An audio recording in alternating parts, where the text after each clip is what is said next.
Russell, and I am the current president of the Sherrard chapter of the National Honor Society. On behalf of the members of this NHS chapter, I would like to welcome you all to the induction of our new members.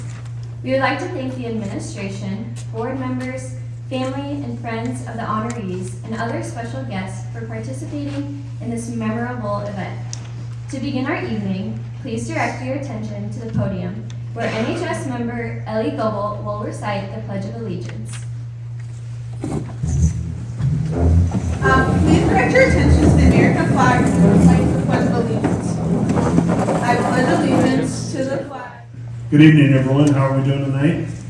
Was I the only one that when Lily said, are we ready to go? I wanted to stand up and start screaming, yes, let's do it! But I didn't. I guess I did there. But anyway, my name is Carl Johnson. I'm Superintendent of the Sherrard School District.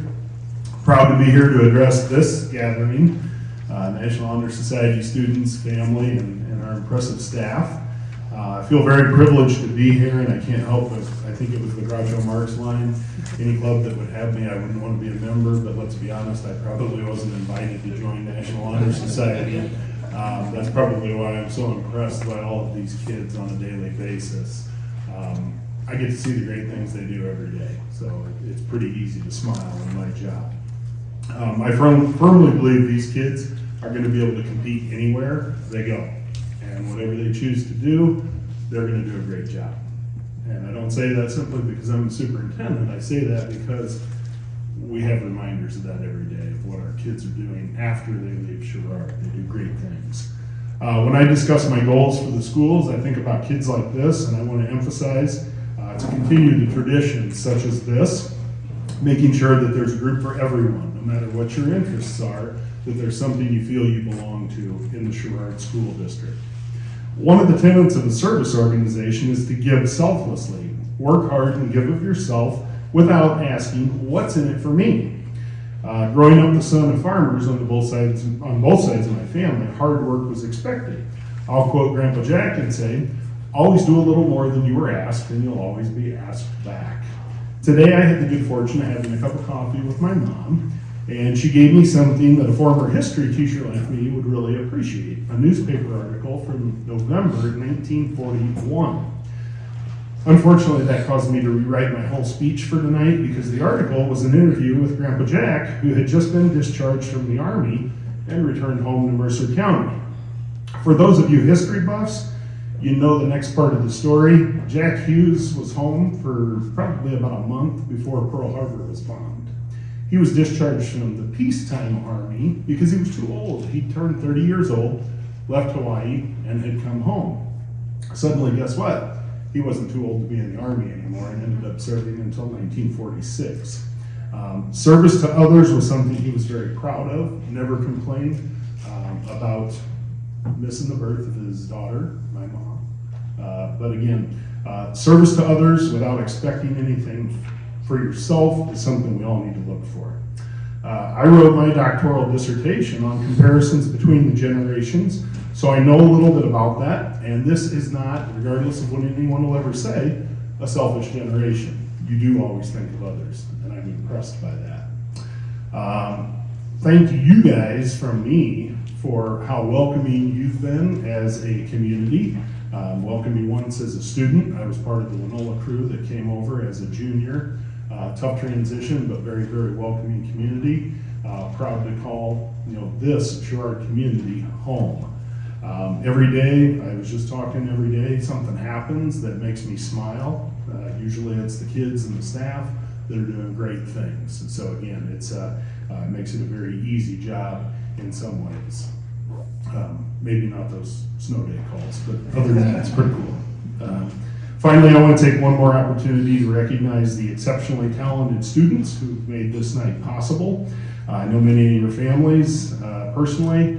I know that all families and teachers are extremely proud of you, as they should be. So, ladies and gentlemen, if you'd give them a round of applause for all the hard work they've done. Thank you.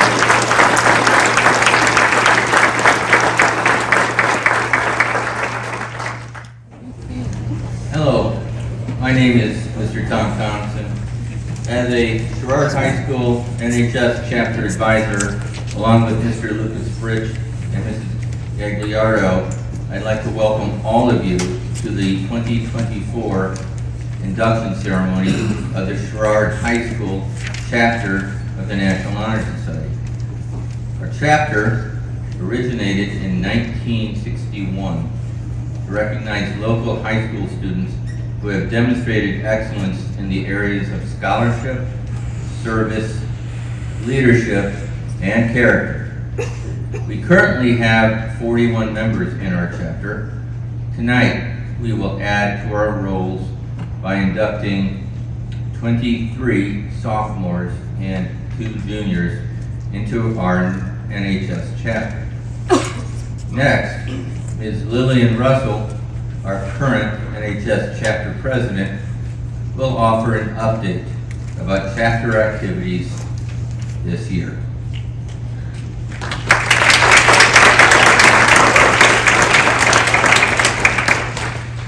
Current NHS members have been keeping busy this year so far. Our year started off with a Riverbend Food Bank Hunger Drive, where we collected food from going door to door, asking for donations at Hy-Vee and through local competitions at the high school and elementary schools. We collected enough food for thousands of meals to go to local families.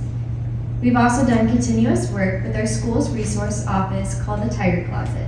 We've prepared meals for our community through a wonderful Wednesday program with Preemption Methodist Church, and worked on the Pollinator Project. With this project, we plan to create and maintain prairie plots to reintroduce native plants and wildlife to our community. Individually, members have been helping with various community projects, and now we would like to recognize our senior members.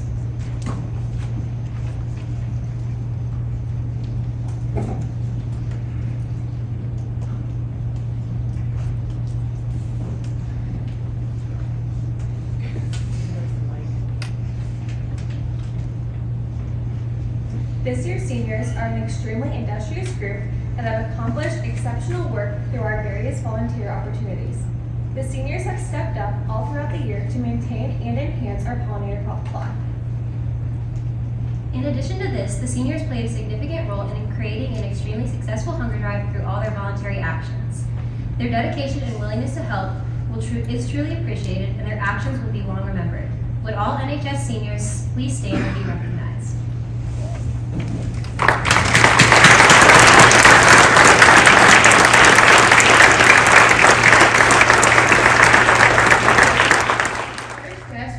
Tonight is Mrs. Cbres. Mrs. Cbres was an educator for 25 years and started working in the Sherrard School District in 2010. During her time at Sherrard, Mrs. Cbres taught 3rd, 4th, 5th, and 6th grade, most of her time being at Matherville Intermediate. During the COVID-19 pandemic, after a successful career in education, Mrs. Cbres decided to get her real estate license. She was voted as tonight's kindergarten through 8th grade honored guest by many of her previous students. When asked the reasons for voting for her, we were given a multitude of responses that positively reflected Mrs. Cbres' teaching career. Students described her as encouraging, compassionate, and understanding. Many also expressed how she went above and beyond to help her students no matter what difficulties they were facing at the time. Though she is no longer in the classroom, her love for her students and education continues to show. Mrs. Cbres, would you please stand for recognition?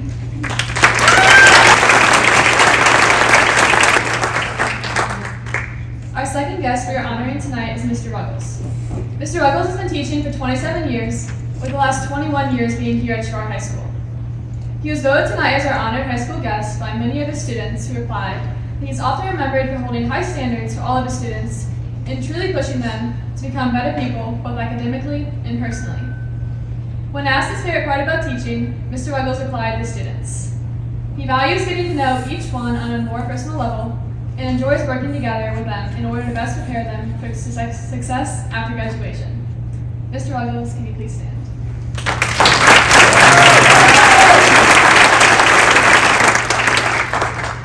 We want to thank both Mrs. Cbres and Mr. Ruggles for being our honored guests for tonight and making an impact on students at Sherrard. Students, please stop by to say hello, and thank you to each of our guests of honor tonight if you haven't already done so. Next, Mr. Worthington will introduce this year's officers. Good evening. First, I'd like to reiterate Dr. Johnson's congratulations for all of our students. It's been an outstanding honor. You guys did great things. In 4 or 5 years, we'd like you to come back like Miss Audrey over here and give a speech for the rest of the group. But congratulations. It's a true testament to your hard work. Now, I would like to introduce the current officers of the National Honor Society. Will all officers please stand as your name is called and remain standing? President Lillian Russell. Vice President Kinley Anderson. Secretary Autumn Concuson. Treasurer Aurora Wick. Historian Ellie Goebel. Hunger Drive Chair Mara Franklin. And lastly, student involvement Caitlin DeBlock. Let's congratulate all of them on their service. Again, congratulations to everyone. It's now my pleasure to introduce School Board President Reese Fullerlove, who will introduce our guest speaker tonight. Hi, good evening. It's my pleasure to introduce tonight's speaker. Audrey Epperly is a 2018 graduate of Sherrard High School. While at Sherrard, she participated in volleyball, FCA, All-School Senate, and was the president of the National Honor Society. After graduating, she left our small town of Sherrard to attend Southern Methodist University in Dallas, Texas. Audrey originally planned on pursuing a double major in mechanical engineering and mathematics, but quickly learned that her love of designing bridge outweighed working with machines. She changed her major to civil engineering and mathematics. Audrey fell in love with Dallas and wanted to stay there and work. She took advantage of SMU's career fairs to seek internships. BJE recognized her potential and offered her an internship for 2 summers, which she then turned into receiving a full-time offer. Audrey has never looked back, and she is still working for BJE today. Over the last 1.5 years, she's worked on developing bridges, interstates, overpasses, and waterways for the state of Texas. I'm proud to introduce our 2024 guest speaker, Audrey Epperly.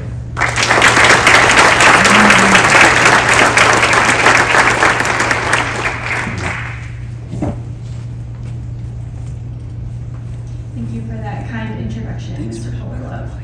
I first want to congratulate everyone in this room. To all of the newly inducted National Honor Society members, congratulations. This is a very big accomplishment that you should be very proud of. A big congratulations to the seniors in this room for making it to this point, and I'm sure you're trying to scrape up every last bit of motivation that you can find to get across the finish line. Congratulations for making it here. And then lastly, a big congratulations to all of the family and parents of the students in this room, as this is a moment for you to also be proud of not only yourself, but the students for getting them to this accomplishment. Like previously mentioned, I am a structural engineer, designing bridges and various other structures in the state of Texas. And while obtaining that degree and continuing to practice daily what my passions are is one of my proudest accomplishments, I will not lie that it did not come easily. For this reason, I'm going to talk about a topic that I wish I had a little more awareness on when I was sitting in your shoes 6 years ago. And that's learning to view failure, not as a negative, but choosing to view it as an opportunity for growth and success. So I began writing this speech and was reflecting on the first times that I was told that it is okay to fail. And for some reason, I always thought back to my really young years in gymnastics at QCGA, where there was a sign that said something along the lines of, practice doesn't make perfect, perfect practice makes perfect. I'd say when I was attending QCGA that I was far too young to understand the concepts of failure and perfection and how those go hand in hand. But it wasn't until many years later in college that I think I kind of started to grasp that concept. I actually started to question that perfect practice makes perfect, as I was always one that strove to perfection. While I think that statement is true, I actually almost think it should be the opposite, where imperfect practice makes almost perfect, as I no longer think that there is a true idea of perfection in this world. So with enough of that backstory given, I'm going to walk through a few failures that I have experienced and believe are my imperfect practices, how I navigated them, and how they laid the foundation for where I am today. I'll start where some of the seniors will be in the fall, and that would be college, where I experienced my first true failure. I enrolled as previously mentioned, as a mechanical engineering student for my first year. And I took the first course, which is an introductory to mechanical engineering class, which is a very broad, here's what mechanical engineering is all about kind of course. Well, the class took my first exam, and I luckily was above the average of that exam. Looking back on it, I think it was a combination of luck for being in that point. Now the class continued to take the second and third exams where those averages plummeted, as did my grades as well. I then remember receiving my final grade back home at Christmas that said C. The highest grade in the class was a B-. I was crushed. I went to every office hour. I worked with all my peers on every single homework assignment, and I studied for hours and hours, prepping for what I knew would be hard exams. It felt like I had truly failed, but I'm not sure why I felt like I failed. My parents were proud of me because I'm going through engineering school, and that's not easy. My professor didn't fail me because he gave me a C and not an F. And SMU didn't think that I had failed because they let me move on to the next set of classes. I began to reflect and realize that it was me who was defining that experience as a failure, because it was the first time that I felt like I hadn't lived up to my own expectations. It was after this realization that I knew I had to completely rewire my brain to no longer view failure as a negative thing and learn to view it as fuel for where I want to be in the future. And I did just that, which brings me to my second point. I moved on to the second course in college, where half of the class is focused on mechanical topics, and the back half is more focused on truss design, which is essentially a civil engineering topic. I think given where I'm at today, you could assume that I absolutely hated the mechanical portion of it, because I did. However, I don't think I realized that until I received that C in the previous class and actually began to enjoy the material that I was learning in the back half of this course. I began to reflect on that self-labeled failure, as well as the dislike of the material I was learning, and started to realize that I could use this as a catapult to find my true passion. This is where I made that decision to switch my major to civil engineering and find where my interests lie: transportation and structural design. While that sounds like an easy decision to some, for me it wasn't. I was still learning to change my perspective on what the word failure meant and how it impacted me. I actually began to question, one, am I smart enough to even become an engineer? And two, am I giving up on this dream of becoming a mechanical engineer too soon? For the prospective engineers in the room, the answer to question number one is I think anyone is smart enough to be an engineer if you're willing to put enough effort forth to learn the material. And the answer to number two was actually given to me in advice from a professor, where she said, if you're unhappy with where you're at a given moment, only you can make the decision to change and find happiness. No one else can do that for you. After what felt like a soul-crushing failure of freshman year academically, I was able to turn that actually into one of the best decisions that I'd ever made. Now, this doesn't mean everything post-college life is a success. My final lesson happened actually about a year ago and was a different experience than the rest. The career path of a civil engineer often ends with two exams, one being the FE, where you take in college, and the second one being the PE, which lets you become licensed in the given state that you're practicing in. It's essentially the MCAT or the LSAT, it's just what engineers have to do. I took the structural PE exam last April after months and months of studying, social life sacrifices, and loads of stress, while still all balancing my full-time job.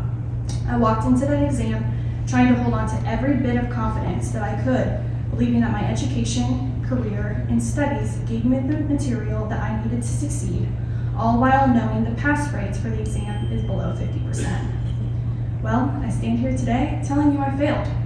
And I mean, the test literally says failed in bold red lettering every single time I log into my account.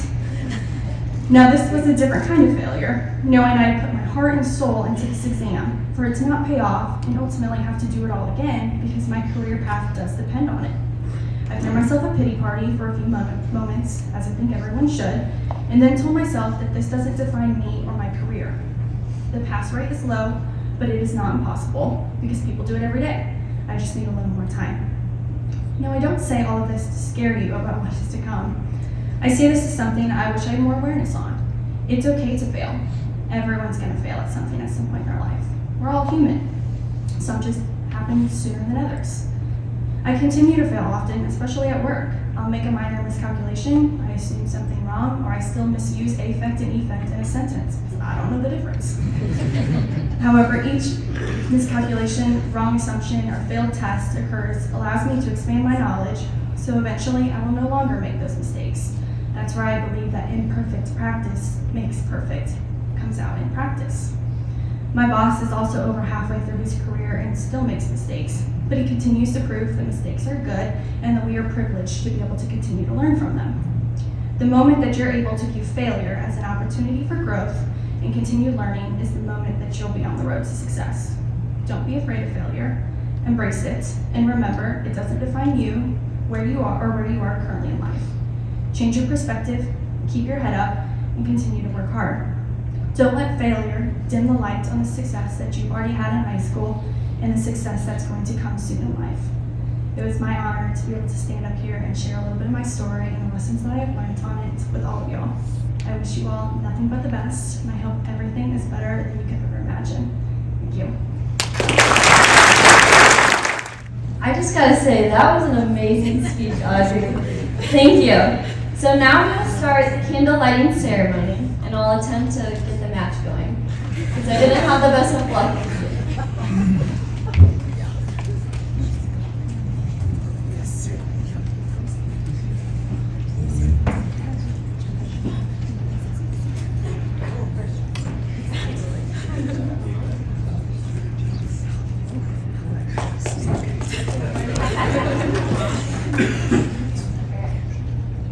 We will now begin with the traditional candle lighting ceremony. On the table is one lighted candle representing the National Honor Society's torch, which is a symbol of eternal light of knowledge. The candle is flanked by 4 unlighted candles which represent scholarship, leadership, service, and character. The membership of the Sherrard High School chapter of the National Honor Society has been earned by the effective demonstration of the 4 qualities held in high esteem by our society. 4 of our members will review these qualities for the candidates.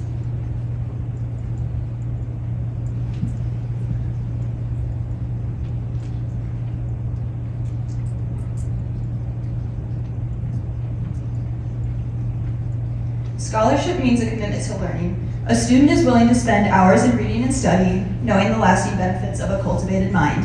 We should continue to learn even when formal education has ended, for education only ends with the end of life. Knowledge is one great element in life which leads to the highest success, and it can only be acquired in one way, through diligence and effort. Learning furnishes the lamp by which we read the past and illuminates the light of the future. Candidates have the charge to continually expand their world through opportunities inherent in success.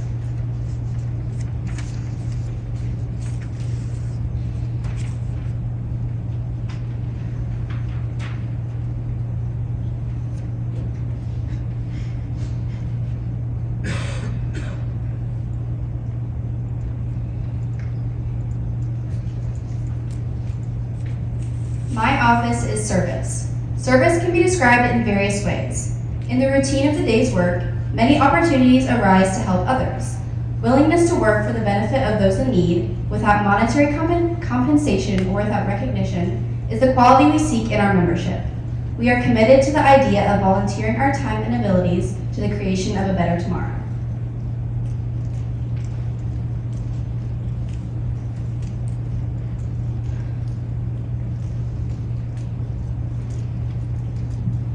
Leadership. Leadership should exert a wholesome influence on the school in taking initiative in class and school activities. A real leader strives to train and aid others to obtain the same objective. The price of leadership is sacrifice. The willingness to yield one's personal interest for the interest of others. A leader is self-confident and will go forward when others hesitate. No matter what power and resources might exist in the country, They are not effective without the guidance of a wise leader. Leadership is always needed, thus, to lead a substantive charge to each of our members.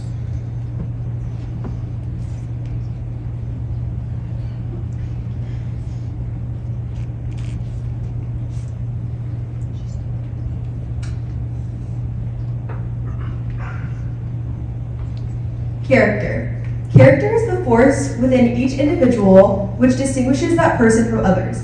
It gives each one individuality. It is that without which no one can respect oneself nor hope to attain the respect of others. It is the force of character which guides one through life and, once developed, grows steadily. Character is achieved and not received. It is the product of constant action, daily striving to make the right choice. The problem of character is the problem of self-control. We must be in reality what we wish to appear in others. By demonstrating such qualities as respect, responsibility, trustworthiness, fairness, caring, and citizenship, we may hope to demonstrate by example that we value character.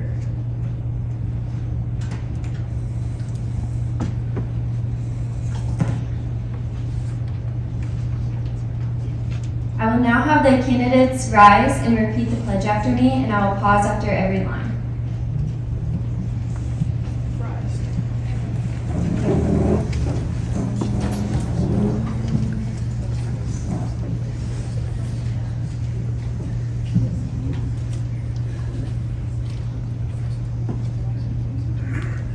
I pledge myself to uphold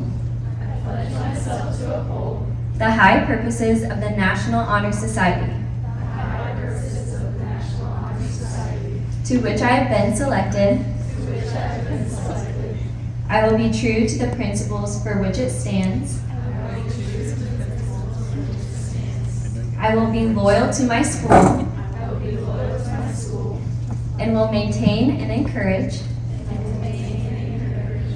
high standards of scholarship, service, leadership, and character.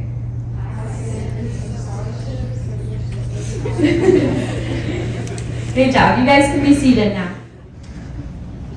So new members, when your name is called, proceed to the presentation area on the stage where you will be greeted by Mr. Thompson, Mr. Warnington, Dr. Johnson, and Mr. Fullerlove. They will present each student with a signed NHS certificate, membership card, and pin. And then when you walk on the stage, please stay in the center and we'll get a picture. And then you will go onto the other side of the stage and we'll see a yellow rose. You may present this rose to a family as a gesture of appreciation for their support in your academic journey to this point.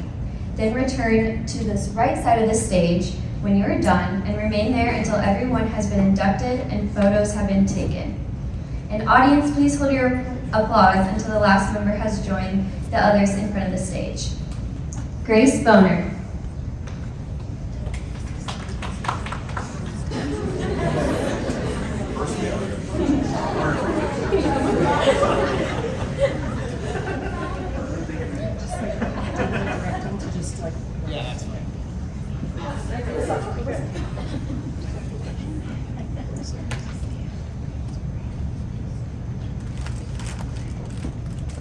Michaela Brown.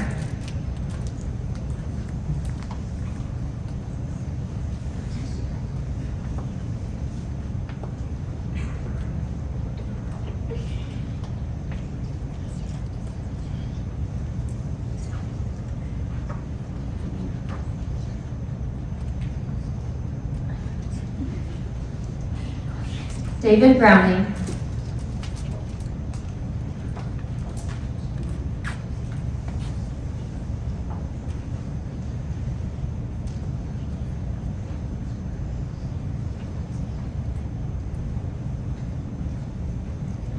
Victoria Browning.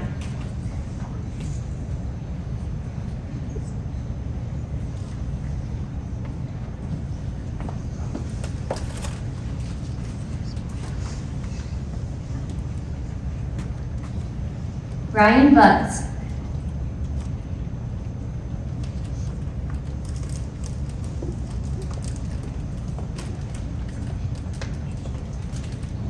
Macy DeBlock.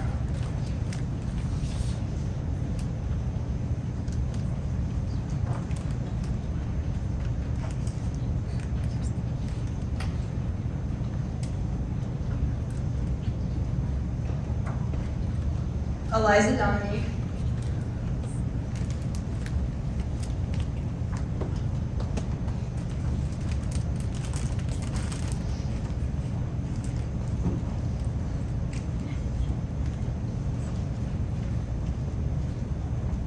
Ava Eagle,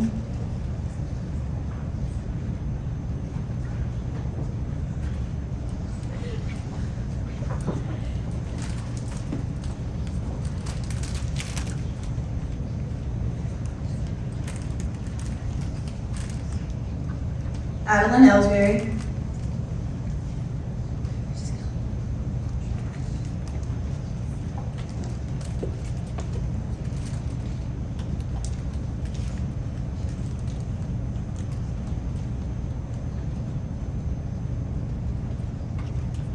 Lillian Estes,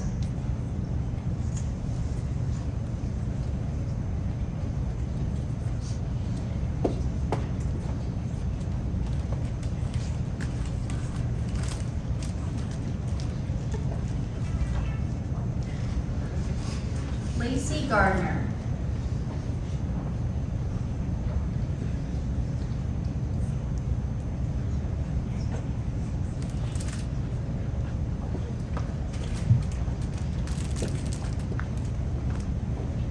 Jackson Jones.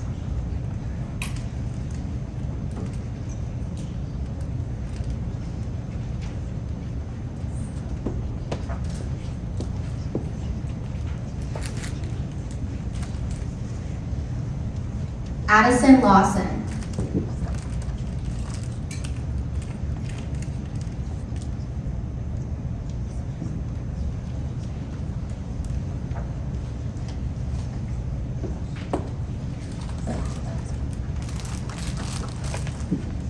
Megan Mackin.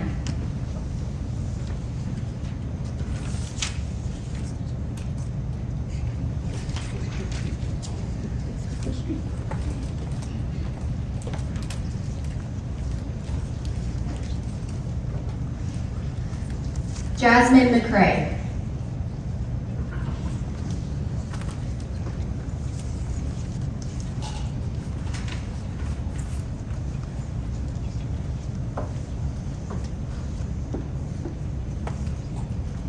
Mackenzie Moran,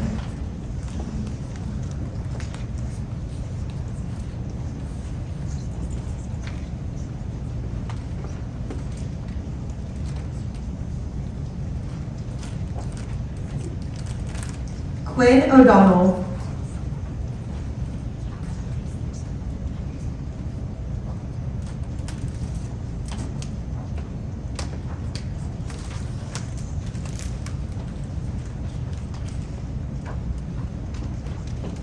Sadie Shemick,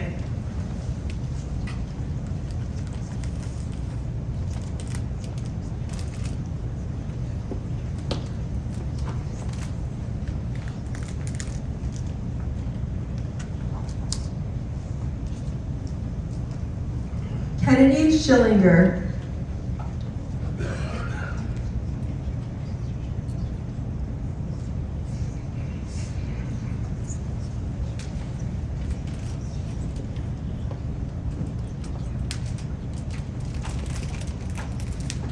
Sierra Slavish,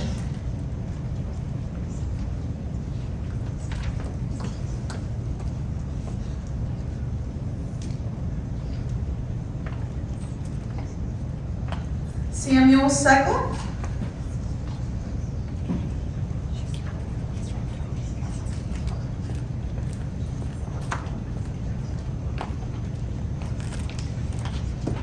Elena Swanson,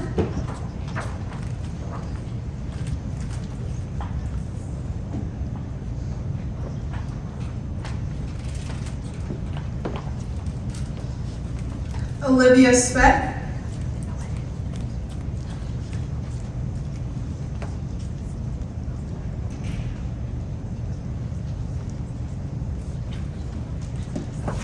Jenna Somborski,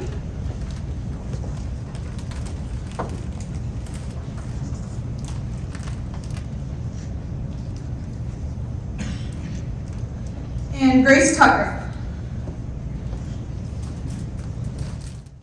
congratulate all of our new members.